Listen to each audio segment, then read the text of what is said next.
We're diving into one of the most heated topics of our time. Tricia went viral after a shocking encounter in the women's locker room. I said, "Excuse me, you're a grown-ass man with a penis and you need to leave." And he said, "I'm LGB." What I have a problem with is somebody taking a picture in a locker room. No, you stop that. You don't That's get to, why you don't we're get to silence. divided as a people. Is this culture of public shaming going too far? I was heading to the gym and I walk in the bathroom and I caught eyes with this man shaving. I noticed this girl sitting naked, wrapped in a towel, and she was frightened. Well, I was offended. I took a picture of him. I said to him, "You're a man with a penis. Why are you in the women's locker room?" And he said, "Well, I'm LGB. This is my space." I went to the parking lot. I did it like a 30-second video. I realize he wants to be a woman. He gets to be a woman. I love him in Christ, but I'm not comfortable with him shaving in my bathroom. The next day, a friend called, and she said, "Patricia, your video went viral." It had more than 1 million views. And I get a call from Planet Fitness, and they said, "We have to cancel your membership. You took a picture of the girl in the restroom." I said, "Well, let me correct you. It's a man." Please remind me how he gets past the front desk to enter into that women's space. And she said, all he has to do is self-identify as a woman. I have had tons of hate coming to me through social media. Some of the comments that I've received, I'm a bigot. Cancel culture is a sad thing, and it's not going to end if we don't have a voice to speak up. Thank you so much for canceling my membership. You saved me the trip.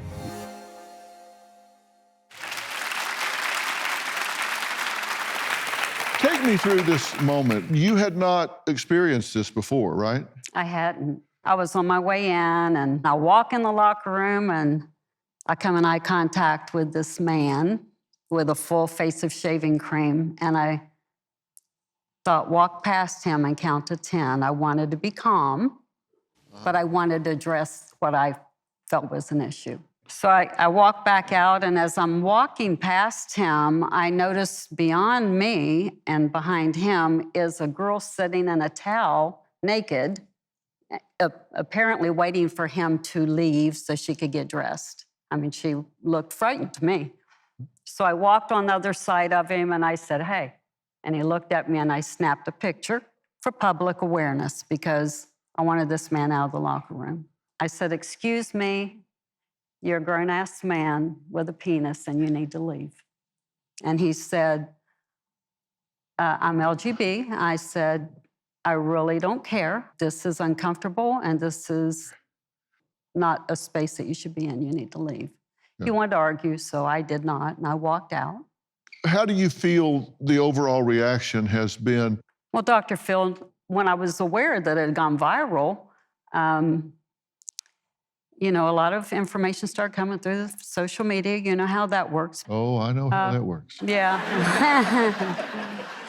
And so, how's it been for me, is your question.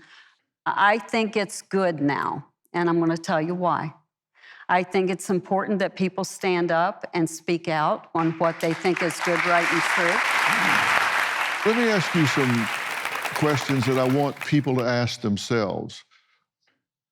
Some people post things they shouldn't post. You agree with that, right? Yeah. I've often said I think there should be a breathalyzer on keyboards.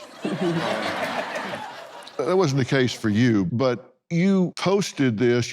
What did you hope or think was going to happen when you invite strangers into the situation? So I didn't think. My intention. That's an important thought, that you said, I didn't think, Well, I just posted. What I did think was I need to bring public awareness for our community. It was about my community. Right. I mean, we're a small town, Alaska. Yeah, but you got comments from Florida. You got comments from Europe and everywhere else. And I'm okay with that because now there's a bigger public awareness for the situation. Now let me make it clear for one thing. It's not about transgender, it's about policy.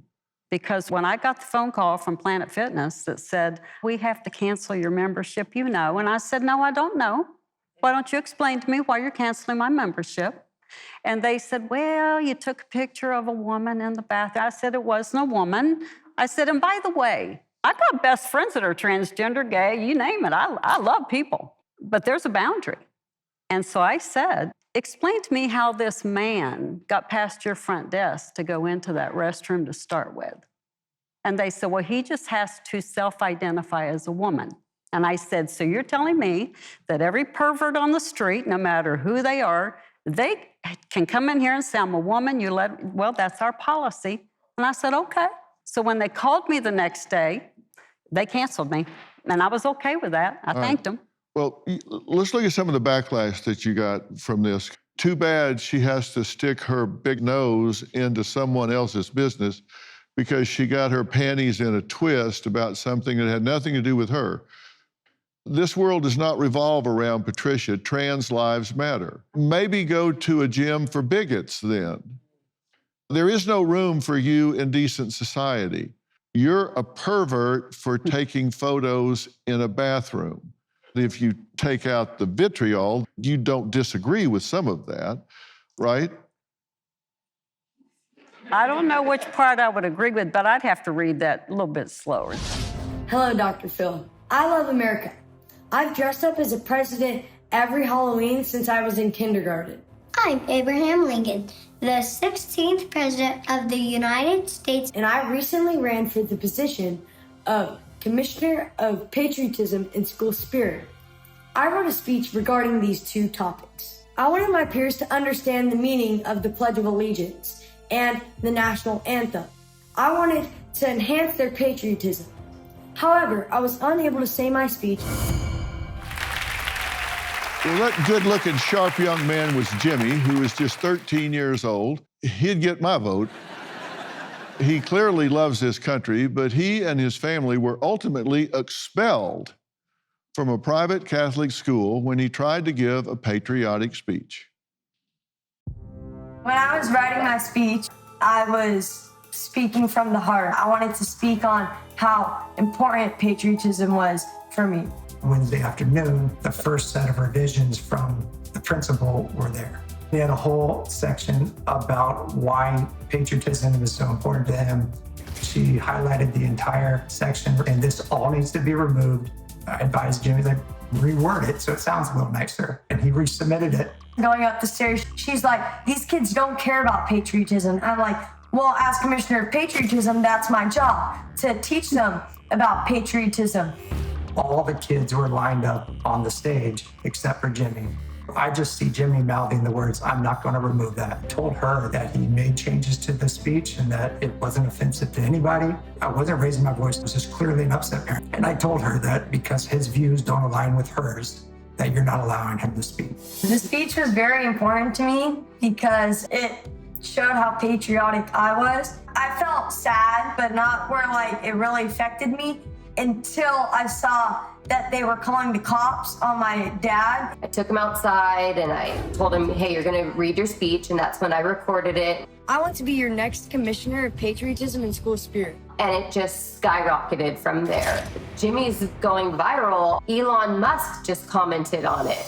It seemed to be going back to normal community life at the school.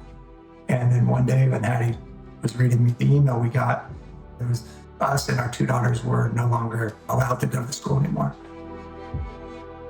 Jimmy's mom, Hattie, is also joining us. Thank you for being here as well. Thank you. So you were wanting to give a speech, and this had to do with a specific office in the school. What was it? It was Commissioner of Patriotism and School Spirit. All right. And that is a thing. Yes, Commissioner. Okay, so you never got to give your campaign speech. Yes. So they stole the election from you. Yeah. Okay, got it.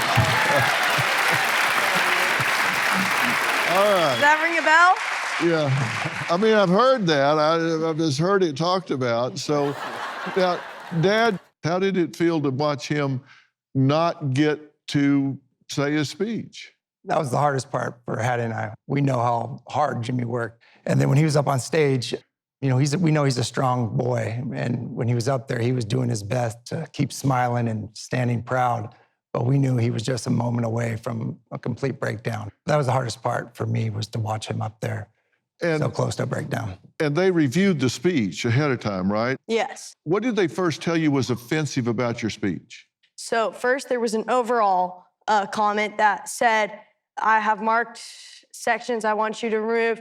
Please review them and find ways to change them or remove them. So the first one was regarding patriotism. And she said, remember your audience is 4th through 7th graders who care more about pep rallies and spirit for their school and want to know more about that, which I feel, even though pep rallies and spirit, that's all the fun, I think that patriotism is way more important. And once you're out of school, it's not going to be about school spirit, it's going to be about America. All right, so the comment was this entire section needs to be removed. Yes, she made that highlight along with another highlight. Okay, well, why don't you read what it says? Sadly, some people take their citizenship for granted, whether it is disrespecting the people who protect us or eating nachos during the national anthem at a sporting event. Many people recite the Pledge of Allegiance without understanding its meaning. If someone doesn't truly know what they are pledging to the United States of America, they might as well be reciting lyrics to Shake It Off by Taylor Swift. I want to fix this so everyone understands the meaning of the Pledge of Allegiance. As the Commissioner of Patriotism, I would have the crucial task of creating ways to bring more patriotism to SPS. Well, we just can't have our children exposed to that kind of toxicity. I don't get it. Exactly. Me neither. Coming up, our cancel culture advocate weighs in. Why Ernest says he feels sorry for Jimmy, but the reason isn't quite what you think. We'll be right back.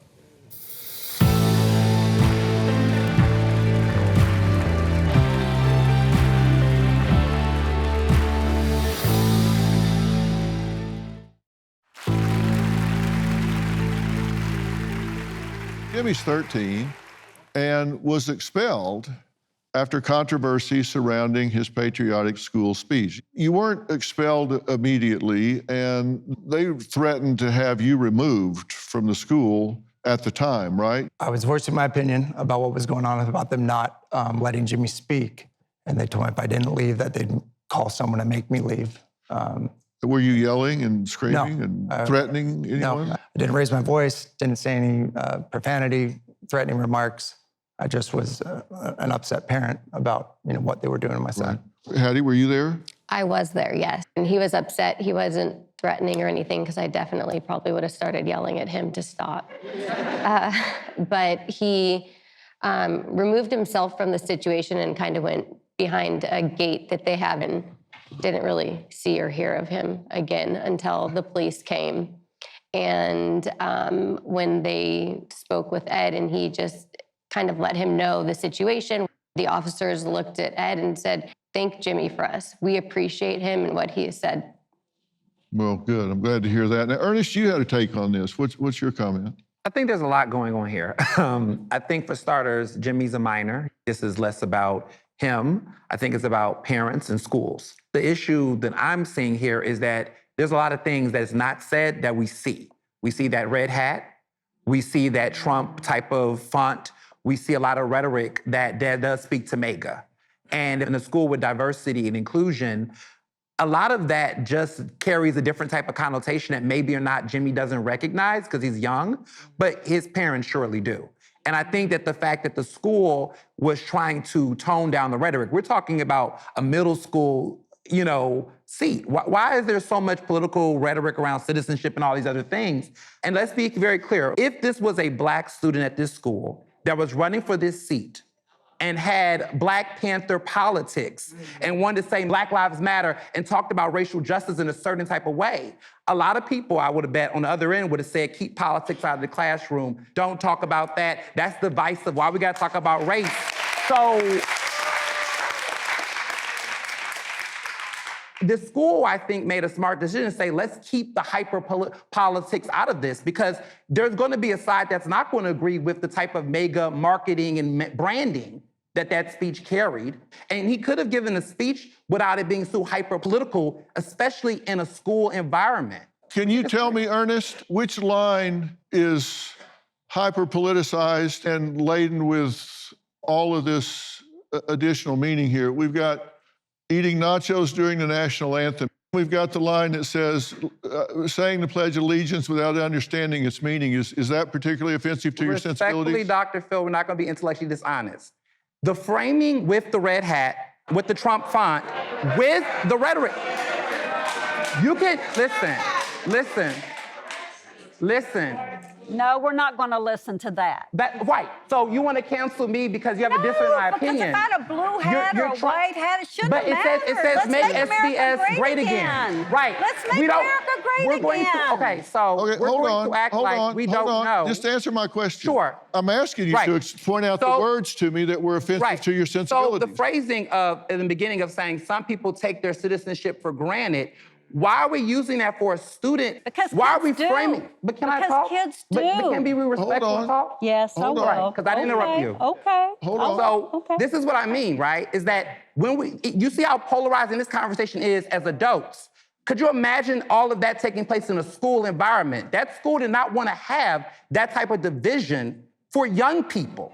And we're having that right here about a speech that's about I don't students. think they'd have had that kind of division if you weren't there.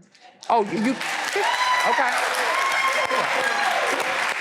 You're pulling in a lot of things that I don't think 4th through 7th graders would pull in. I'm gonna say this. I have a younger brother who's also 14, who is black.